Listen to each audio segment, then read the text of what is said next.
everyone. I wanted to talk to you about something that is super important. So, I started my journey to become a better person back in 2013. I really started my fitness journey and my weight loss journey a year before, but I really was focused solely on the physical aspect, losing weight, looking good. And it wasn't until early 2013, almost a year later, that I decided I want to be a better person. And I did a great job. I was engaging in personal development. I attended quite a few personal development seminars. I surrounded myself with positive people and I cut out all the negative. And then I felt like I was on top of the world. I felt that I was invincible, and so I stopped doing all those things. And this is one of those things that I hear all the time in the health and fitness industry is, people are like, oh, they did such and such program and they got great results. Well, did it last? Well, it's with anything in life. You have to keep doing things over and over and over again to maintain the results you have. It's basically like buying a new car and refusing to do any maintenance, oil changes, new tires, checking the fluids, checking there's service maintenance. The same thing is if you complete an amazing fitness program and you lose a bunch of weight and you get great results, it doesn't just last forever. There's things you have to do to maintain it. Same thing with your mind. It seems like everybody else so neglects their mind and they don't realize that everything is tied to their mental state. Well, slowly, depression started to creep back in, self-doubt started to creep back in, negativity started to creep back in, and then I just really felt back to square one, failure mode. It's like, well, why could I be so on top of the world in 2013 and feel like I have the world, by the balls, and then now I feel like horrible and I feel worse than I've ever felt. Can't get out of bed, can barely take care of myself. My husband and I were separated, and then I landed in a mental, facility to help get myself back on track. It was the best thing I have ever done because it was basically like a wake-up call for me. I was, completely removed from the outside world. So I had nobody influencing my mind. I had nobody giving their 2 cents or their opinion, or nobody, manipulating me or suggesting things that I felt that I needed to listen to because out of loyalty to them or afraid that they would think that I was stupid. And it was the best thing that I've ever done. It gave me mental clarity. It allowed me for the very first time in my whole entire life, 34 years of living, to focus on myself. And I've shared this before in videos and Periscopes before, but it was the best thing. And I think that's the problem nowadays. There's so many people just give, especially if you're a parent, to your spouse, to your, family, that you forget about yourself. And it's actually feels selfish sometimes to take time to yourself, but it's so important. So for me, I got, almost a whole week in this mental institution where basically everything was around me. And I remember when I went in as an inpatient, the beginning, all the statements I had, it wasn't I statements. It was about everybody else, about making this person happy or this person happy. And what if they do this? And what if they feel this way?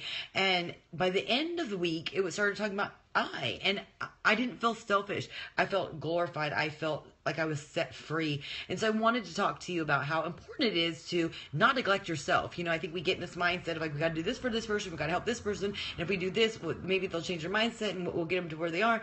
Well, you can't help anyone else unless you're taking care of yourself. And so many people are so busy uplifting other people or thinking for them or doing for them that they neglect themselves, and then you become resentful, you become lost, you become like a robot. And one thing that I talk about with all the people that I work with is that you have to speak positively to yourself. Your success is really dependent on the way you speak to yourself, because everybody loves recognition and appreciation, but if you don't appreciate yourself, if you don't recognize that you're doing whatever it is you're doing for yourself, it's not going to be permanent. It's not going to stick. You have to do it for yourself. And I'm sure a lot of people have heard that when it comes to sobriety or anything like that. It has to be, you have to make the decision. Nobody can make you do it. Nobody can be your inspiration. Inspiration is great, but you have to be your own inspiration. when I was in there as inpatient, they gave us this little journal, and they suggested we journal. I didn't want to journal. I was like, I blog. What's the difference? I share everything on Facebook and on YouTube and now Periscope. But I did. Started off, it felt so foreign. Like, it was like, oh my God, what do I write? What do I say? And I remember writing a diary as a child. My parents would sneak in my room and read it. And so to me, it was kind of, I think old effects of that. Like, I don't want to have anything written down where somebody else can violate me. But I realized I'm not a child anymore. I'm an adult. And so I started doing it. I started tracking my food when I was in there as an inpatient, and little things people would say. And then it became like my thoughts started flowing on paper, and I started having realizations. And I wanted to share this with you on this topic was, in the beginning of being an inpatient, I really felt horrible about myself. And so I wrote down my beliefs then, and it was, I said that I, Mindy, base my self-worth on what I do and can provide for others. Wrong way of believing in yourself. I am not tied to who I help or anybody else. I have to have my own self-worth based on me. But my own beliefs were, I'm not lovable. I don't deserve to be loved. No one can be trusted. No one will be there for me. I'll always be alone. No one listens to me. Everyone uses me. No one has any regard for my feelings. I can't rely on anyone. I don't deserve happiness. I don't deserve my success. I don't want to live. I have nothing worth living for. I am a bad mom. I'll always struggle. People always forget me. I don't matter. I wish I was white. I'm not pretty enough. I'm not creative. I'm not talented. And I wrote on the notes here, I spent way too much time being comfortably numb. I needed to have a plan to help get myself out of relapse, because what they told us there is that relapse is part of recovery, falling back into old ways. And I'd relapsed, and I beat myself up for it. And now I realize that this is part of it. You can't get to perfection and stay perfect forever. You're going to have ups and downs. And I needed to tell myself that I'm in a new season of my life. So I want to share with you, like, after all of this, in my book, we did an exercise, and it really helped. It was that basically we write our name on a piece of paper, and then everybody in the group needed to go through and write down something nice about that person. And they had to write it on their own paper, something nice about themselves. And then we shared it. And so it was a really great exercise, because I found that whenever I went to each person's paper with their name, it was so easy to write down all the good qualities about themselves. And then when it came to me, it was like, what was I going to say about myself? And, why is it easier to love on other people than to love on ourselves, or love on strangers and give them, advice and our unbiased, opinion? But then even with our loved ones, we're a little harsher on them. And so we need to really think about that. But at the end, once we did this exercise, I started writing down throughout the several days that I was there as an inpatient who I saw myself as, instead of focusing on what I was not, but focusing on what I was. And so this is the list I came up with, and I wanted to share with you, and I hope that you'll do the same thing. I want you to write down belief statements. Number one, what it is that you feel. Like I said, I am not lovable. Write these down. Write a list down, because I know there's those negative things in there. Then ask yourself, why don't you think you're lovable?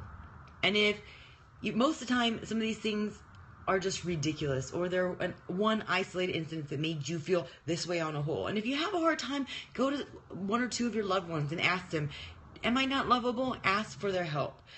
Get yourself out of the negative mindset. Then I want you to do a separate list.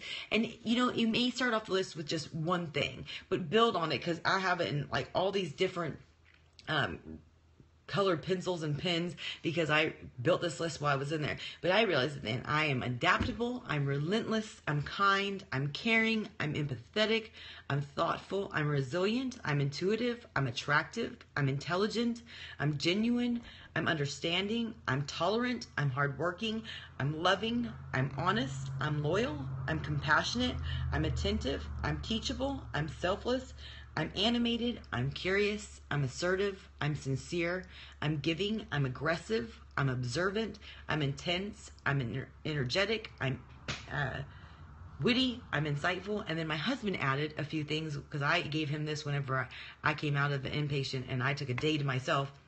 for some self-care, he read through all this and he made little notations, which really helped. And he added to the list the things that I left off: that I'm a good mom, I'm a good wife, and I'm beautiful. So these are things that when I'm feeling bad about myself, I go back to my old beliefs, and then I go to the list of the things that I wrote about myself, and I focus on that. And no matter what it is that you've done, no matter where you are at right now, there are some redeeming qualities about you. There are a lot of great characteristics. I don't even know you, but I know that you have them, and they're there. And I challenge you to make this list and compare and add to it as you go. There are things about yourself that are there that you don't even see because you're so busy comparing yourself to others or comparing yourself to what you're not. So anyways, I'd love to hear how you feel about this exercise once you've done it.